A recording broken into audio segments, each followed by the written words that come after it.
Hi everyone. We are having a nice day, nice storm here today, and probably tomorrow as well. I hope that it's warmer where you are and the weather is nicer.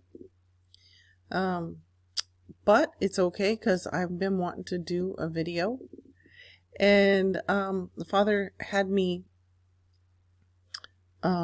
read Isaiah 24 yesterday. And so I'm going to read that again. I apologize for the enormous cursor. I need to get a new laptop, but I can't do it right this second, so I have to deal with it. Okay, so in Isaiah 24, that's where we're going to read today.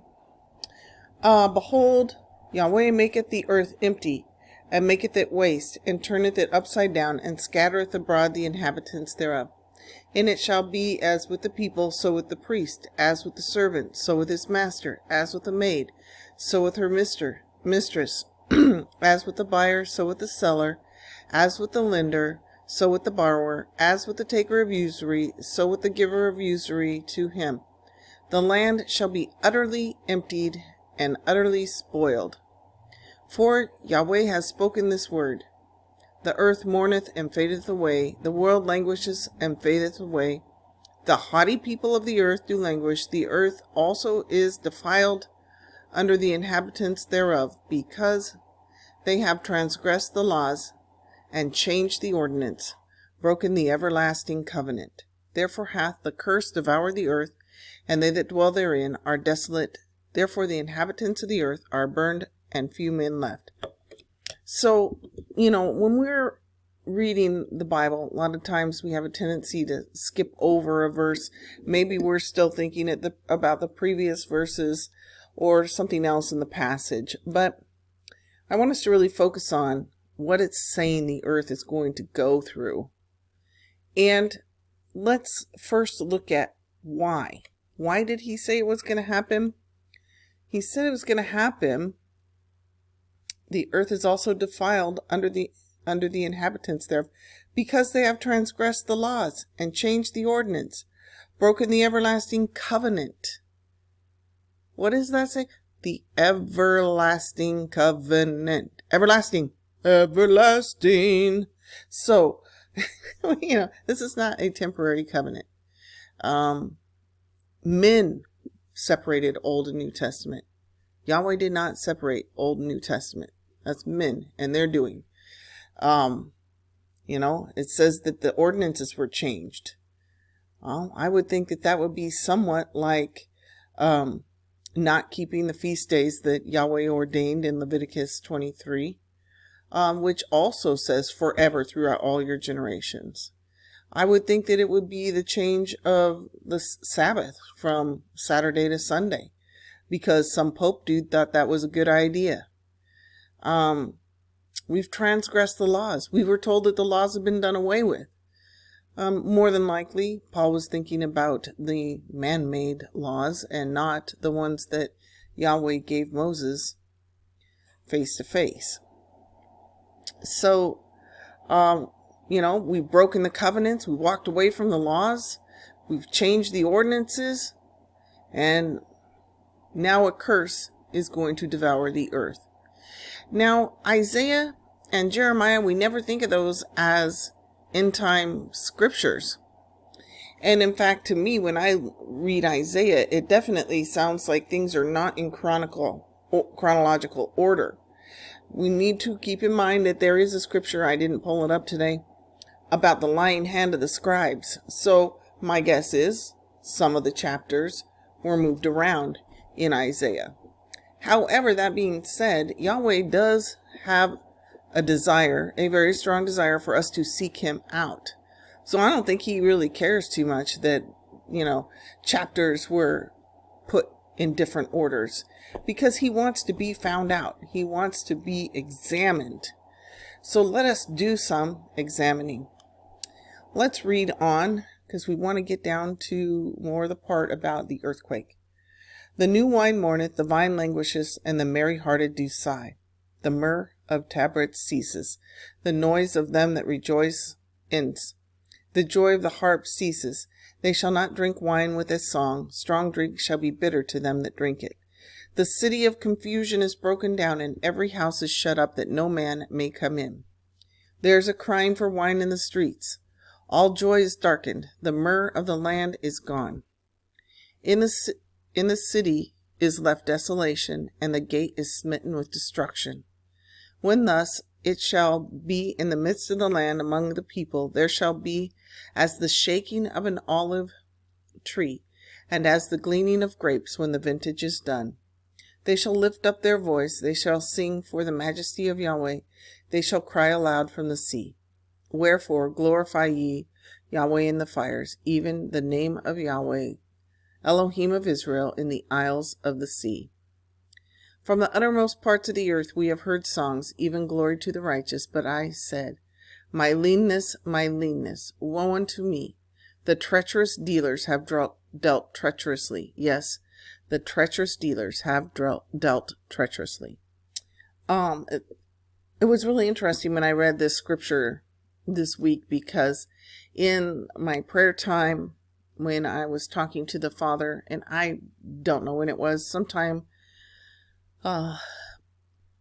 between 2015 and now, because that's how long I've been trying to keep records of my prayer times and what I feel the Father is saying to me. He told me treacherous dealers have dealt treacherously. And I didn't ever think to look it up in the scripture. It didn't sound like scripture to me. But it does remind me of these days where people will take something that they have gleaned from the earth, something that Yahuwah made, and they'll strip it of this ingredient and strip it of that ingredient and sell it this way. And then if you need this ingredient, then you got to buy it this way as a vitamin. And if you need this ingredient, you got to buy it another way, so that they can charge us 3 times for one thing, kind of thing. And also it makes our foods, kind of worthless.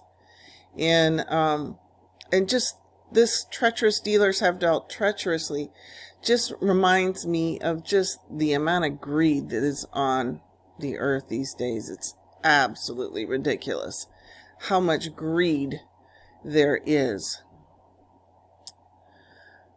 Verse 17, fear and the pit and the snare are upon thee, O inhabitant of the earth. And it shall come to pass that he who flees from the noise of the fear shall fall into the pit. He that cometh up out of the midst of the pit shall be taken in the snare.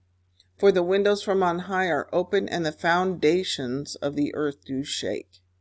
Again, I want you to notice that wording. The foundations of the world do shake, of the earth do shake.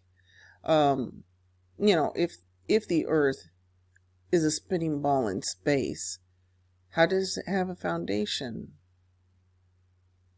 I don't see how it can. Often the Bible talks about 4 corners of the earth. So, I do still believe probably flat. And when I say flat, I don't mean exactly like a pancake, but it's more of a disc and not a ball. Different things like Operation High Jump and so many different things that were all over the internet back in, say, 2017. They've been scrubbed regarding flat earth. But anyway, the Bible also says that the earth is his footstool. A ball doesn't work well for a footstool. Anyway, there's a lot of things like that. Also, I wanted to notice in verse 18 where it says the windows from on high are open.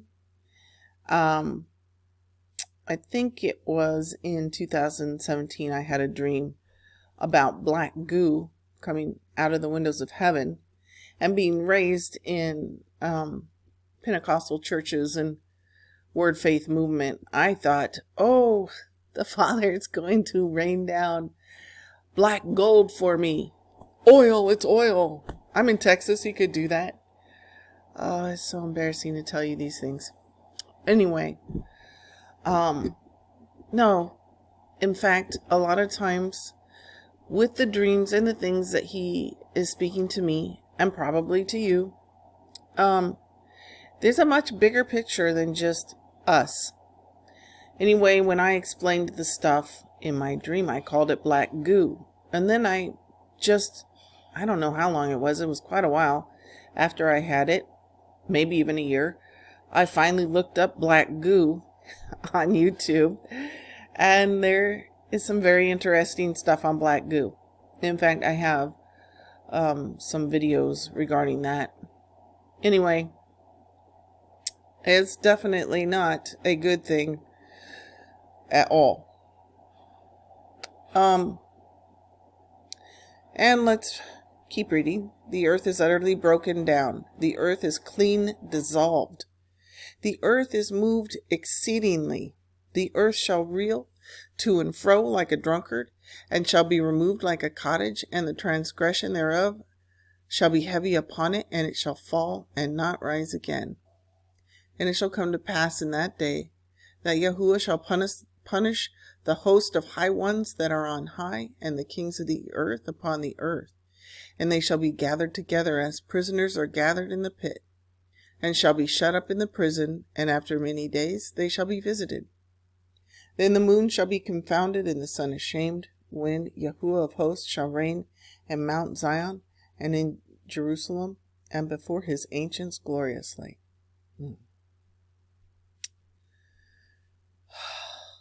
So I think that punishing the high ones that are on high, I think that's probably the black goo falling to earth. But the earth being utterly broken down, the earth clean dissolved, the earth is moved exceedingly. I want to say, I'm not sure exactly how many years ago, but maybe 3 to 5 years ago, I had a vision of a changing, sorry about that cursor, it's very annoying, a changing of the structure of the United States. Like it looked like a piece of it had broken off and gone away. I don't know where. But like Florida and a big chunk off. And there was like red lines around stuff. It looked to me, and I'm pretty sure that there was some kind of word spoken about a new coast, like a new coastline. And for a long time, I've just kind of held this in and not really spoken too much about it because it just sounds so crazy. But when I take into consideration the scripture about the earth moving and how bad it's going to move, how big time, maybe what I heard and saw was not quite so crazy. Maybe it is really going to happen. I mean, if we believe scriptures, then we should be able to believe that those kinds of things are probable. I know there was something else I wanted to say about that, but I am forgetting it right now. So we're going to go to Amos 5. I wanted to read just a part of this. Because it sounds a lot like that, which we just read. Okay. Right here, the coming judgment. Therefore, Yahuwah Sabaoth, Adonai saith thus, wailing shall be in all streets, wailing shall be in all streets, and they shall say in all the highways, alas, alas, and they shall call the husbandman to mourning, and such as skillful of lamentation to wailing, and in all the vineyards shall be wailing, for I will pass through thee, saith Yahuwah. Woe unto you that desire the day of Yahuwah, and what end is it for you? The day of Yahuwah is darkness and not light. We never see it predicted shown like this at all. I have never seen a Christian movie that shows the day of Yahuwah as darkness. It's always like a bright, happy day, and just all these people just go whoop, whoop, whoop, and popping out of here. They get to escape all the calamity, even though they have lived really sinful lives and have abandoned his law. Just, I mean, there's so much scripture that they're leaving out and not taking into consideration whatsoever at all. They're basing their little happy rapture movies on like a couple verses. If they would read Isaiah and Jeremiah and the end times things that they talk about in there, no, the day of the Lord is darkness. It's not light, and it's scary. And most of these scriptures don't have anything to do with any kind of rapture. So, and we're going to go a little more into that, not hugely, but a little bit more into that in a few minutes.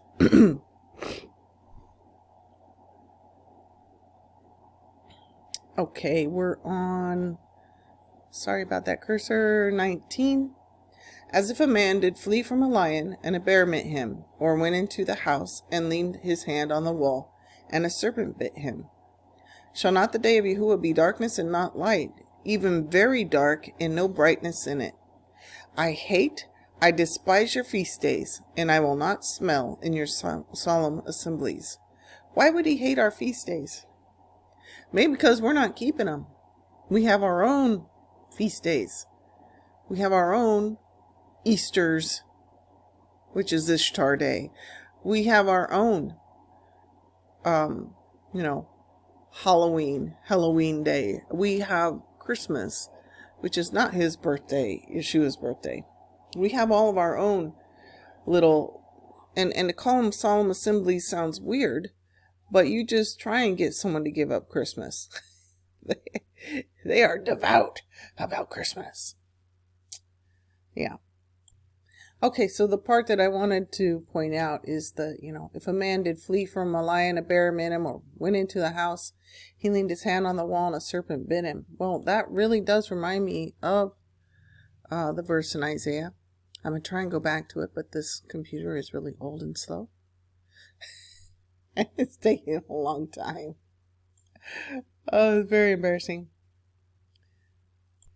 Okay. And Isaiah 24 verse 17, fear and the pit and the snare are upon thee, O inhabitant of the earth. And it shall come to pass that he who fleeth from the noise of the fear shall fall into the pit, and he that cometh out of the midst of the pit shall be taken in the snare. So it's like you might be able to escape an earthquake, but you might end up in a volcano, like a volcanic explosion. You might escape the volcanic explosion and the earthquake, but then you're going to deal with famine. You might, escape volcano, earthquake, famine, but have to face war. Because the whole of the earth is going to be visited.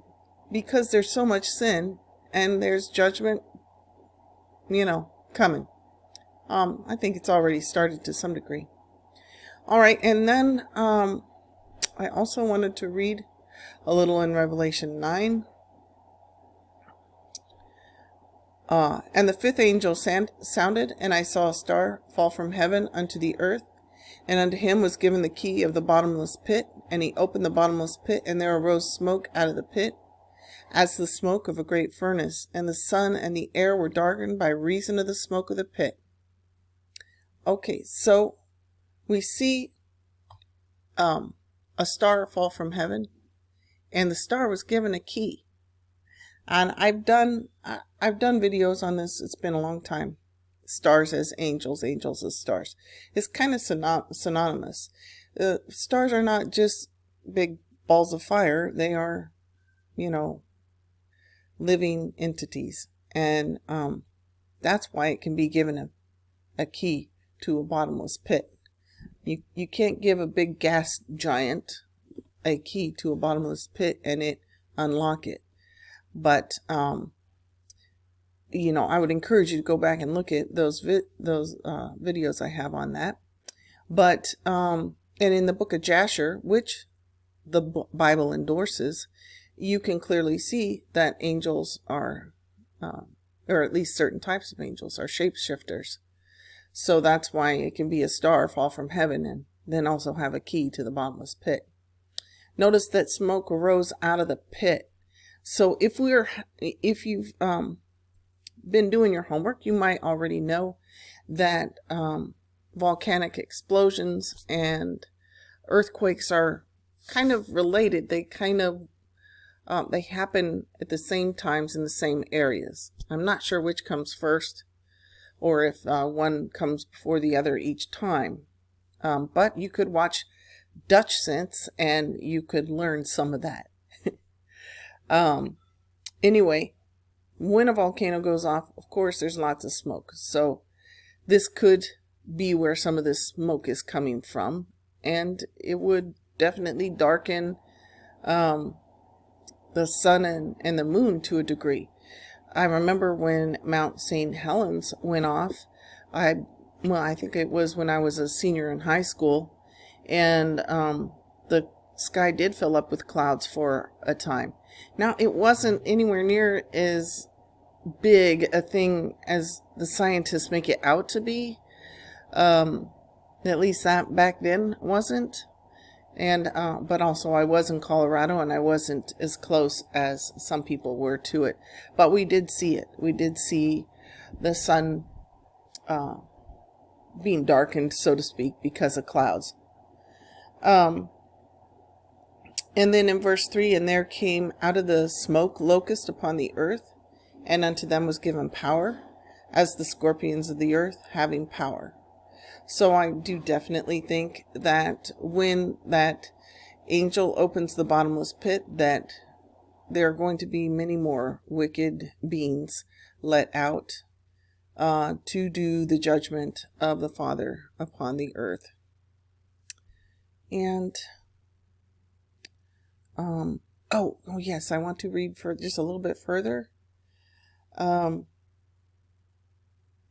As the scorpions of the earth have power, and it was commanded them that they should not hurt the grass of the earth, neither any green thing, neither any tree, but only those men which have not the seal of Yahweh in their foreheads. And to them it was given that they should not kill them, but they should be tormented 5 months, and their torment was as the torment of a scorpion when he strikes a man. And in those days shall men seek death, and shall not find it, and shall desire to die, and death shall flee from them. So I just want you to think about the seal of Yahweh on the foreheads. Most Christians talk about the mark of the beast, and they focus on the Antichrist and the mark of the beast. We know that the devil doesn't do anything but try to imitate Yahuwah. So yeah, he's got a mark. Why does he have a mark? Because we have a mark. If we do certain things, we have a mark. And also Yahweh's going to mark his people. So let's just look a little bit about that. And in Revelation 7, and after these things I saw 4 angels standing on the 4 corners of the earth, holding the 4 winds of the earth, that the wind should not blow on the earth, nor on the sea, nor on any tree. And I saw another angel ascending from the east, having the seal of the living Elohim, and he cried with a loud voice to the 4 angels, to whom it was given to hurt the earth and the sea, saying, Hurt not the earth, neither the sea, nor the trees, till we have sealed the servants of our Elohim in their foreheads. So, Yahweh does have a seal, a mark, a sign. Let's see if we can find out anything more about it. See, back, I believe it was 2015, I started asking the Father to show me his mark upon me.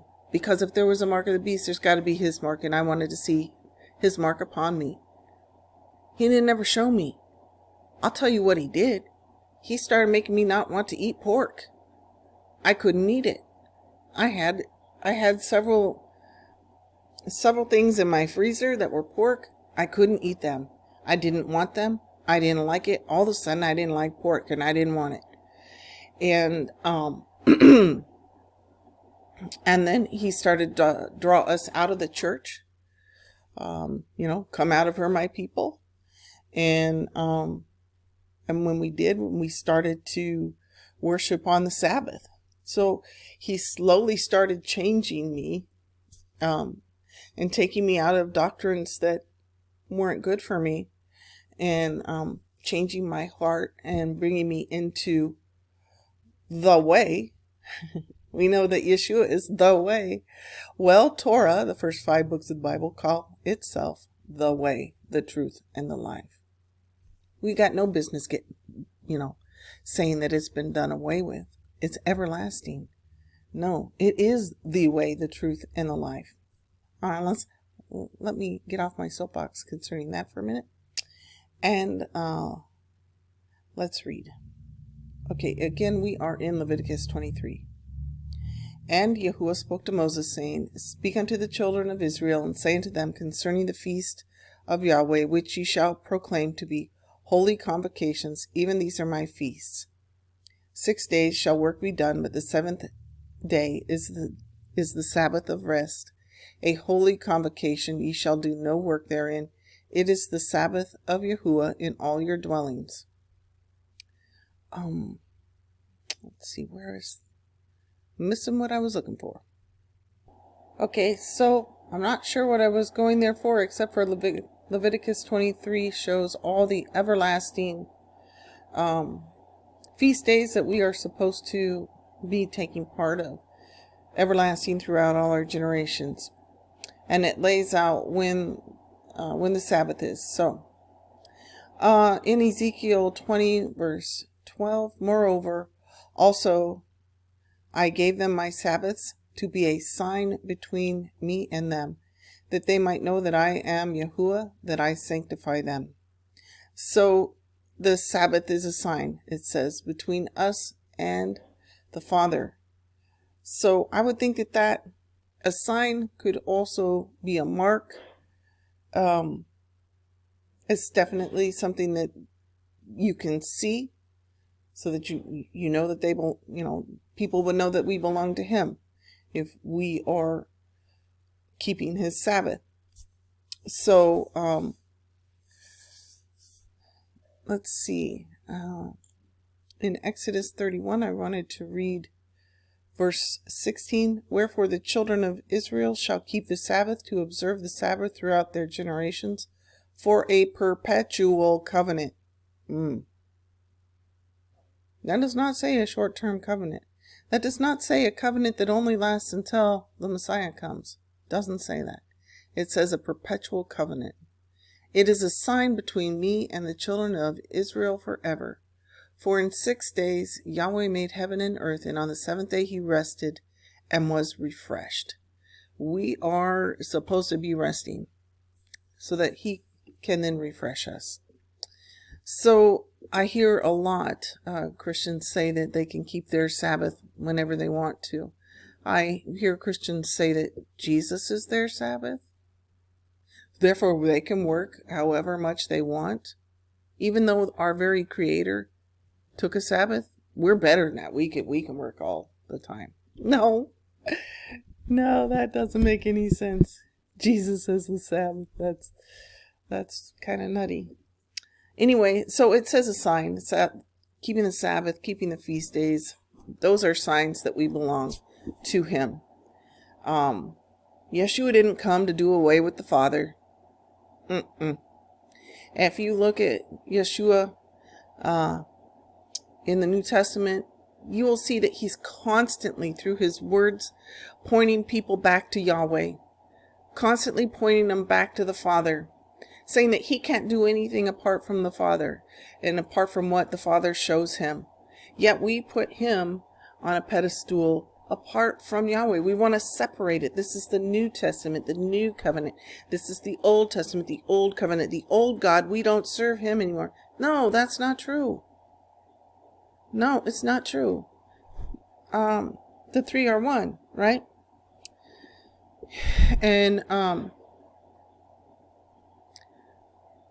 we need to keep these things. Okay, so but just saying that you keep the Sabbath, what is that? You think because you go to church, that's keeping the Sabbath. That's not the Sabbath. No, it's no work. No work, no buying and selling. And we're supposed to be focusing on the Father on that day. So, that means you can't go to church and then go out to eat with your buddies afterwards, because that's buying and selling. That's not keeping the Sabbath. You can't go shopping, because that would not be keeping the Sabbath. You can't sit at home and shop on the internet. These are all things that I had to stop doing, Anyway, back to the earthquake. There is going to be a great shaking, a great earthquake. Clearly, if you look at the map of the world, you can see that everything kind of went together at one time, and then it was broken apart.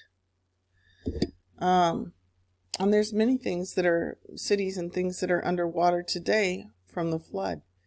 So, and if you look at what it said, in Isaiah, it says that the mountains are going to melt like wax, and it said something similar to that in Isaiah 24, that they would be done away with. So I know that in one of my dreams, I am told to lay sod in what had been dried out, like a dried out pond, like a big pond, but it had been dried out, and I was told to lay sod, and I'm laying sod, and there's an angel there, and I'm like, well, wouldn't it be better for me to lay sod over here, because this is, a pond? And he was like, no, this is where you're supposed to do it. And again, when I got that, I found it very curious. But if the topography of the earth is going to change, and it will change, because you can't have all those things in Isaiah 24 and it not change. The topography of the earth is going to change, and everyone affected on the earth. It doesn't matter if you have a lot of money or if you don't have a lot of money, because it says, as with the maid, so with her mistress, buyer as the seller, lender as the borrower. Everyone, priest with the people, everyone is going to be affected. And we all are going to go through a portion of the judgment, if not all of it, because we have all partaken in sinful ways. And because there is a curse upon the earth, as it says in Isaiah 24. So, I would just suggest that you get on your knees and that you try to listen to the voice of Yahuwah. You can do it. It's a very still, small voice. It doesn't sound like yours, and it does usually, when I hear the Father speak to me, it is nothing that I expected to hear. Sometimes even contrary to what I think I'm going to hear from him. But usually just nothing at all that I expect. Get on your knees, make yourself quiet before him, get yourself in a quiet place, tell everyone to leave you alone while you do it. Get on your knees, get on your face before Yahuwah, and see if there's somewhere he wants you to be. See if there's a safe place that he wants you to go to. Ask him, to be good to those who love him and love his word. If you love him and love his word, ask him to be good to you. Ask him to provide for you. Ask him to prepare you for what is about to befall the earth. I'm thinking that, where is that? There's one scripture where it looks like Yeshua is hurling a rock at the earth. That could be how the big earthquake starts. It probably would look like an asteroid to us, but whatever the case may be, if the Son of Yahuwah, our Creator, hurls a rock at the earth, it's gonna cause it to crack up and be a lot different. We need to take him seriously. Right now, he's letting the wicked play out because we've allowed it. He's letting it play out. And now the earth is going to feel his judgment, and we need to be prepared for it. He has told me before that there will be famine. There will be leanness. You need to prepare for that. Ask him to prepare your heart for whatever you have to endure so that you can remain in him. I know this is a serious topic today, and I don't have a happy, happy, joy message. If you want that, you can find a lot of false prophets online to give you that. But if you want the truth, then I would suggest you go to the scriptures and that you would listen to people like me who, while it's not a happy message right now, if we endure, we have all eternity for the happy, happy, joy times. Our life right now is but a breath. It's a very short period. And we should just endure. Endure and stay steadfast. All right. God bless you. Bye-bye.